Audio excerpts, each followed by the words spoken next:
47 children and 6 members of the staff remaining missing after the Black Lake orphanage fire. Their bodies were ever recovered.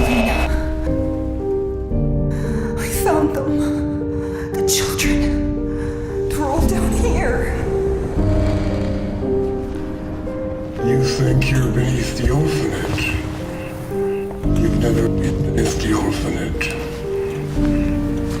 Something happened that night. I have to know what. Find the bells before they find you.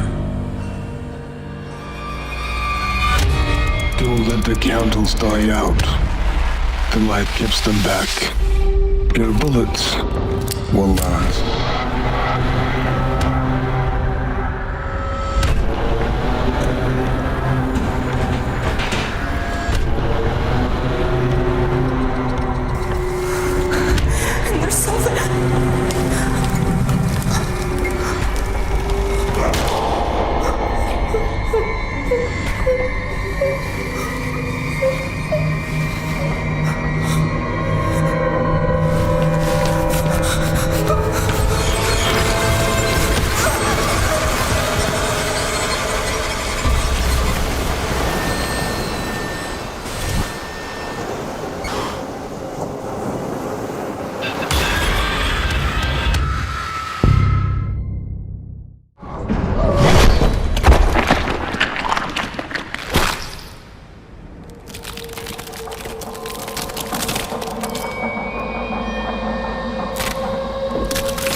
Humans and mutants can't survive together.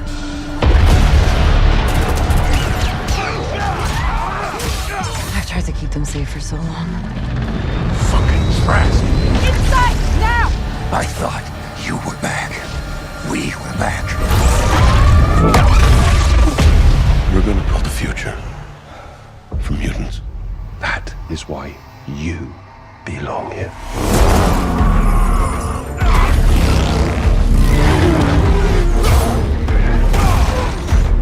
Tear the beast. The hunt is ready. Most people I see clearly. But you.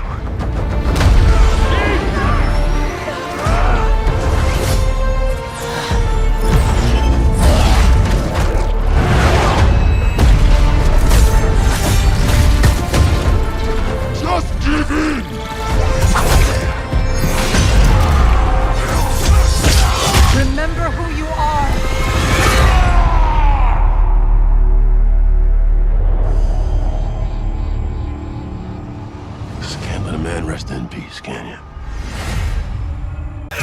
Go! Take cover! Get down! Save the lecture till we're out of here.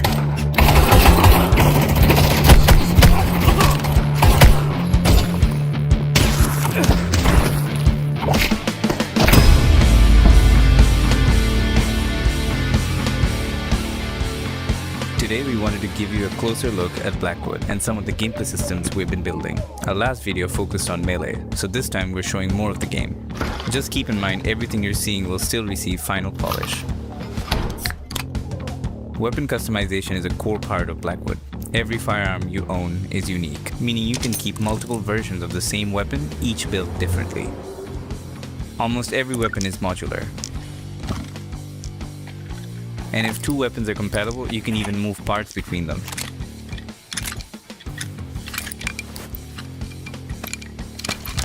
Most of these come from the black market, where you'll also find military variants, illegal modifications, untraceable ammunitions, and even damaged weapons you can rebuild, strip for parts, or sell. Civilian weapons, on the other hand, are purchased online. Since every weapon is its own item, you can keep an entire collection. Down in the basement, you can display your favorites, organize different builds, and prepare your loadout before the next mission. Blackwood also has two separate economies. Your DVD store earns clean money for expanding the business, buying outfits, stocking DVDs, and purchasing civilian weapons. Contracts pay dirty money, giving you access to everything that happens underground. Between missions, Anton returns home, where you can relax for a bit, listen to music, or get some sleep. Done for today. Resting advances the story and saves your progress. As the story progresses, new missions and gameplay features unlock naturally. Main missions can be replayed at any time, while side missions return with different modifiers like tougher enemies, weapon restrictions, or time limits. Combat is built around commitment. Health is divided into stages, so you can't simply heal back completely after every fight. Takedowns restore some health, rewarding players who know when it's worth getting in close. We've also been experimenting with difficulty. On the highest setting, your ammo count isn't always visible, so Anton will physically check his weapon whenever you need to know how many rounds are left. Movement has also been a big focus. The faster you're moving, the further Anton dives, letting you reach cover, avoid incoming fire, or launch straight into combat. If you aim during a dive, time briefly slows, giving you a chance to line up your shots before landing. The environment can just be as useful. You can throw objects, kick them into enemies, or use them to create openings and keep fights dynamic. That's a quick look at some of the systems that make up Blackwood. Make sure to wishlist it on Steam. It really helps support the project.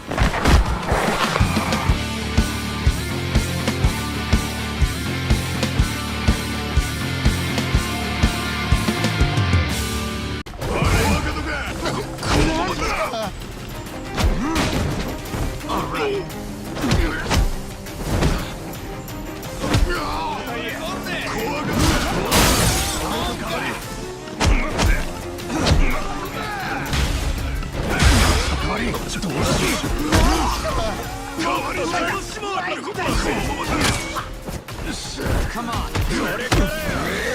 Better keep moving.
Yet now, we wait to find lesser species infesting our empires.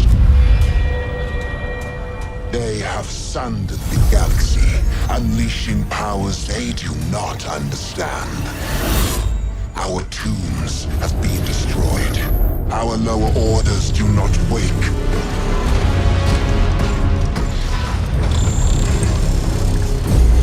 Madness, born of slow decay, works its curse upon us.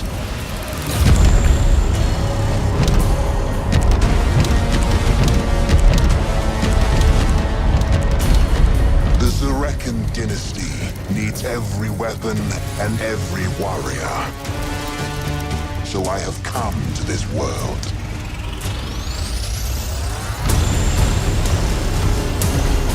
The lesser species that think it theirs call it.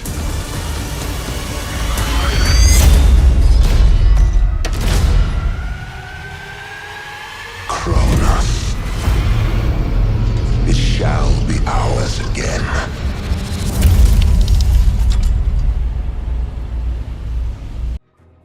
This is a moment where a normal person would step to the side. Lara Croft doesn't step to the side, she cartwheels to the side. Because she's fast, because she's agile, because she can do all of those things. And it should feel right for you to do it on the sticks, and it should feel cool for you to look at it when you're playing it.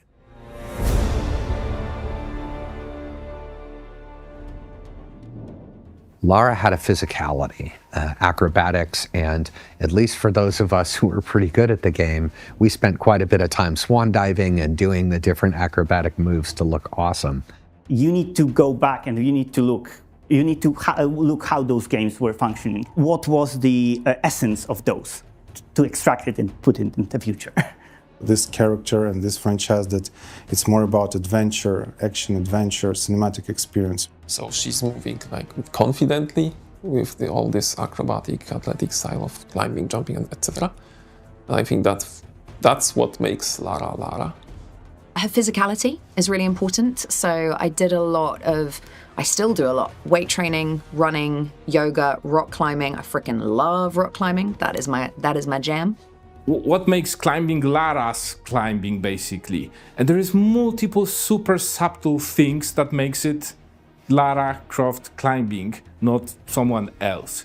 It's through animations, it's through the dynamics of the animation, how fast she's jumping from one ledge to another, how far will be her leap of faith.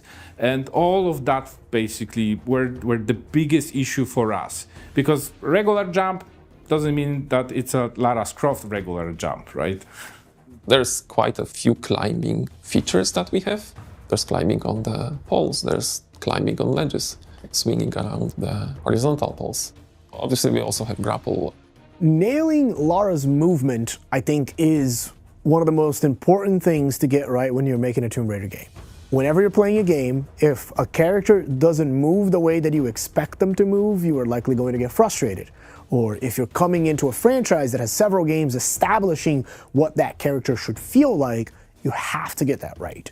Getting that to, one, feel good on the sticks was really important, but also making sure that it was tied to gameplay. When we released the trailer, there is like one specific sequence of moves where she's jumping from a horizontal pole to a ledge, and then she does a handstand, and then there's swan dive. And people were all like screaming at the screen about. For me, visual language is how we guide the player throughout the levels, through color, through a lot of composition in environments, and try to subconsciously guide them to the places. We have bears that if you get in close to them, they flying away, and something moves. It catches automatically player's eye, so we have a lot of them in the background. We brought back Charlie. It's the legend that there's a fish that guides player. The fish try to swim towards the places that you're supposed to go. We have a bunch of those really nice touches that we're trying to use throughout the game. You need to know that there is something behind you, and so she would do like head turn. That's very subtle, and most people don't realize it. For this, we added a part where if you stopped for like half a second, she would turn her body around to the target and look at it. If you are swinging on a grapple and there's something, she would reach. And one of the things that it's very unique about Lara, even from like the original game, is she doesn't jump or like sidesteps. She cartwheels. She does a lot of acrobatic moves that are unique to who she is as a person, that says a lot about her story, that says a lot about who she is. We have all of the adventures through the unknown ruins of some ancient civilizations. We're fighting with some wild beasts that reside in there. But also, you can spend 20 minutes doing, handstands and acrobatics and picking which outfit to choose before you come back to searching for various collectibles and treasures. Or at least you have the freedom to do so, right? The combination of all of it, it has all of the ingredients that the series, lives on. When the path really isn't clear, what's your next move? Find out in Tomb Raider Legacy of Atlantis. Pre-order now.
We have only 5 days until a core meltdown.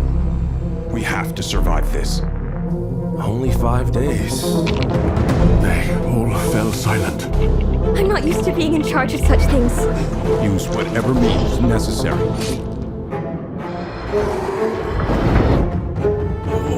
The captain is waiting for you.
I see you've worked as a hotel maid before, so you shouldn't have too much trouble with the job. The main difference between a maid and a stewardess is that, on top of cleaning the passengers' cabins, you'll also have to bring them coffee, deliver telegrams, that kind of stuff. I think I should be able to handle that. I'm sure you will.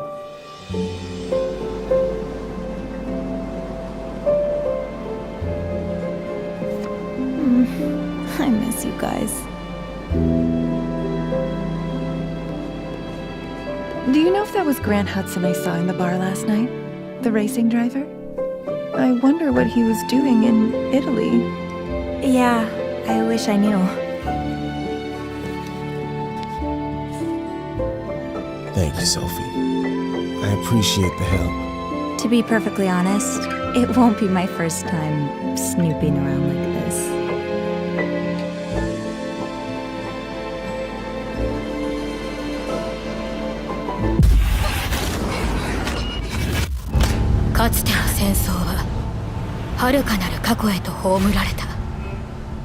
この地のなすら人々の記憶から消え去るほどに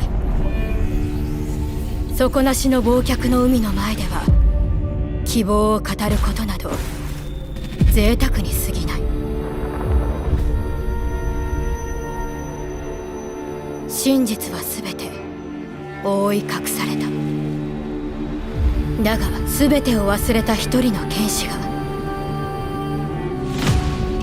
再びその手に剣を問う。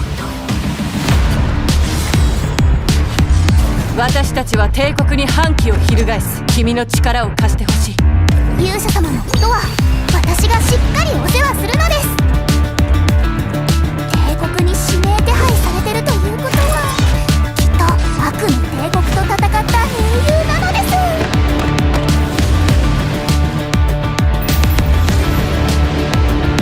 す。助けてくれてありがとう。僕は今国を復興させるために軍隊を募っているところなんだ。あいつだよ。あいつが指名手配犯だ。それに仲間もいるぞ。わ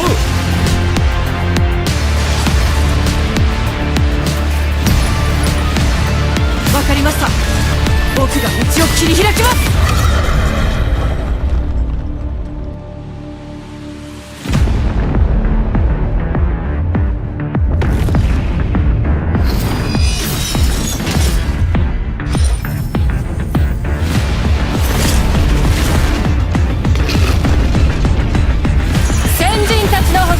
カラドリンの復興のために進め！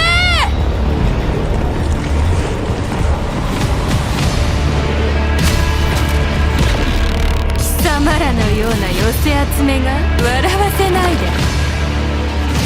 ならば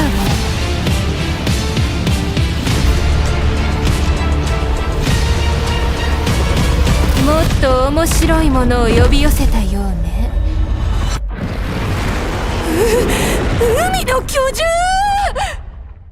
ここで終わる我らではない。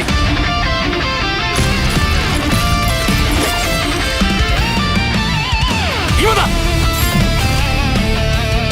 全部俺に任せろ。私の出番ね。よし、突撃だ！勝負を決めよう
！How did you do that? I have no idea. If my train goes off the track, pick it up, pick it up, pick it up. The choice is here.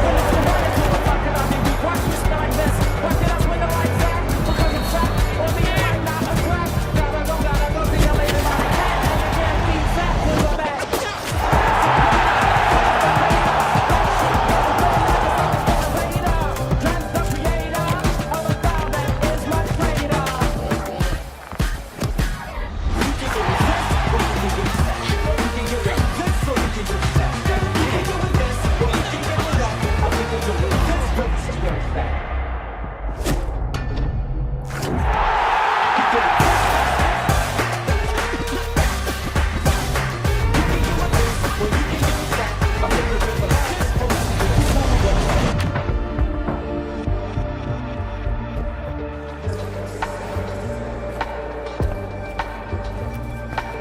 Welcome to the grounds.